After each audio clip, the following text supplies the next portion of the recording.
ರಾಜ್ಯದಲ್ಲಿ by election ಕದನ ಜೋರಾಗಿದೆ. ರಾಜು ಕಾಗೆ ಬಿಜೆಪಿಗೆ ಗುಡ್ ಬೈ ಹೇಳಿ ಕಾಂಗ್ರೆಸ್ ಸೇರ್ಪಡೆ ಆದ ಬಳಿಕ ರಾಜು ಕಾಗೆ ಮೊದಲ ಬಾರಿಗೆ ಸ್ವಗ್ರಾಮಕ್ಕೆ ಆಗಮಿಸಿದ್ದಾರೆ. ಬೆಳಗಾವಿಯ ಉಗಾರ ಪಟ್ಟಣದಲ್ಲಿ ಬಿಜೆಪಿ ವಿರುದ್ಧ ರಾಜು ಕಾಗೆ ವಾಗ್ದಾಳಿಯನ್ನ ನಡೆಸಿದರು.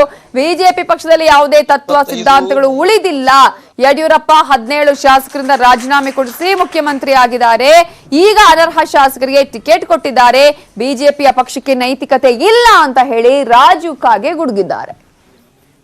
25-30 ವರ್ಷ ರಾಜಕಾರಣಿ ಮಾಡಿದ ನಂತರ ಸಿದ್ಧಾಂತಗಳು ತತ್ವಗಳು ಎಲ್ಲ ಅವರಲ್ಲಿ ಎಲ್ಲೇ ಹೋದ ಎಲ್ಲಿ ಯಾವ ಪಕ್ಷದಲ್ಲಿ ಎಲ್ಲರಿಗೂ ಬಿಜೆಪಿಯಲ್ಲಿ ಏನು ಸಿದ್ಧಾಂತ ತತ್ವ ಉಳಿತು? 17 ಜನ ಅನರ್ಹ ಮಾಡಿದ್ರು. ಅನರ್ಹ ಮಾಡಿ ಮುಖ್ಯಮಂತ್ರಿ ಆದ್ರೆ 17 ಜನರಿಗೆ ಟಿಕೆಟ್ ಕೊಟ್ರು. ಅವ್ರಲ್ಲಿ ನೀತಿ ನಿಯಮ ಇದೆನಾ? ಎಲ್ಲಿ ಸಿದ್ಧಾಂತ ಇದೆ ಹೊರತೀರ? ನೈತಿಕತೆನೇ ಇಲ್ಲಲ್ಲ. ಅನರ್ಹ ಆದವ್ರಿಗೆ ಅಂದ್ರೆ ಡಿಸ್ಕ್ವಾಲಿಫೈ ಮಾಡಿದ ಡಿಸ್ಕ್ವಾಲಿಫೈ ಯೋಗ್ಯ ಇಲ್ಲ ಅಂತಾಗ ಸುಪ್ರೀಂ ಕೋರ್ಟ್ ಉಚ್ಚ ನ್ಯಾಯಾಲಯ ಸುಪ್ರೀಂ ಕೋರ್ಟ್ಗಿಂತ ಮುಂಚಿತ ದೊಡ್ಡ ಮತ್ತಿಂದ ಏನಿದೆ ಸುಪ್ರೀಂ ಕೋರ್ಟ್ದವರು ಅವ್ರನ್ನ ಅನರ್ಹ ಮಾಡಿದ್ರು. ಮತ್ತೆ ಇವತ್ತು ಅವ್ರ ಏನು ನೈತಿಕತೆ ಇದೆ?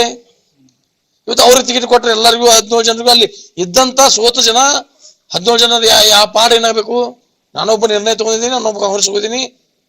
ಅದು ಉಳಿದವ್ರ ಗತಿ ಏನ? ರಾಜಕಾರಣದಿಂದ ಸತ್ತ ಹೋದ್ರಲ್ಲ ಅವರು. 25-30 ವರ್ಷ ರಾಜಕಾರಣಿ ಮಾಡಿದ ನಂತರ ಸಿದ್ಧಾಂತಗಳು ತತ್ವಗಳು ಎಲ್ಲ ಅವರಲ್ಲಿ ಎಲ್ಲೇ ಹೋದ ಎಲ್ಲಿ ಯಾವ ಪಕ್ಷದಲ್ಲಿ ಎಲ್ಲರಿಗೂ ಬಿಜೆಪಿಯಲ್ಲಿ ಏನು ಸಿದ್ಧಾಂತ ತತ್ವ ಉಳಿತು? 17 ಜನ ಅನರ್ಹ ಮಾಡಿದ್ರು. ಅನರ್ಹ ಮಾಡಿ ಮುಖ್ಯಮಂತ್ರಿ ಆದ್ರೆ 17 ಜನರಿಗೆ ಟಿಕೆಟ್ ಕೊಟ್ರು. ಅವ್ರಲ್ಲಿ ನೀತಿ ನಿಯಮ ಇದೆನಾ? ಎಲ್ಲಿ ಸಿದ್ಧಾಂತ ಇದೆ ಹೊರತೀರ? ನೈತಿಕತೆನೇ ಇಲ್ಲಲ್ಲ. ಅನರ್ಹ ಆದವ್ರಿಗೆ ಅಂದ್ರೆ ಡಿಸ್ಕ್ವಾಲಿಫೈ ಮಾಡಿದ ಡಿಸ್ಕ್ವಾಲಿಫೈ ಯೋಗ್ಯ ಇಲ್ಲ ಅಂತಾಗ ಕಾಂಗ್ರೆಸ್ ವಿರುದ್ಧ ಬಿಜೆಪಿಯ ಹೋರಾಟ ಇನ್ನೂ ಕೂಡ ನಿಂತಿಲ್ಲ. ರಾಹುಲ್ ಗಾಂಧಿ ಕಾಂಗ್ರೆಸ್ ನಾಯಕರ ವಿರುದ್ಧ ಪ್ರೊಟೆಸ್ಟ್ ಅನ್ನ ಮಾಡಲಾಗ್ತಾ ಇತ್ತು.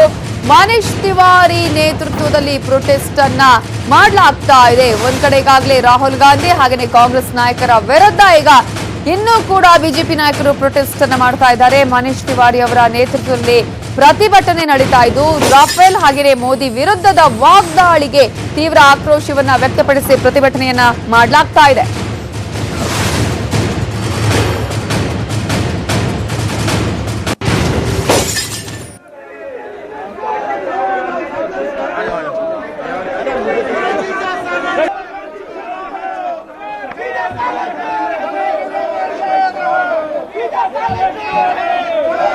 गली गली में शोर है, गली गली में शोर है, गली गली में शोर है, गली गली में शोर है, गली गली में शोर है, गली गली रायपुर देखने में ये इधर भी है।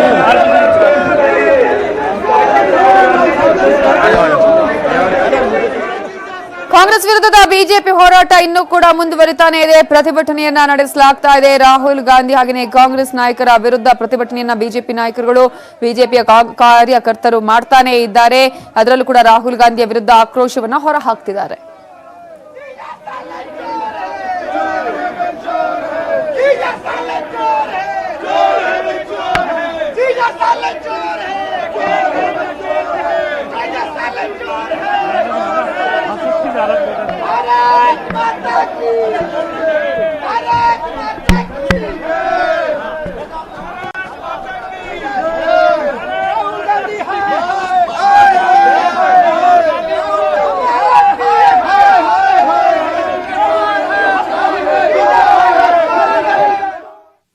ಇನ್ನಷ್ಟು ಸುದ್ದಿ ನೋಡೋಣ.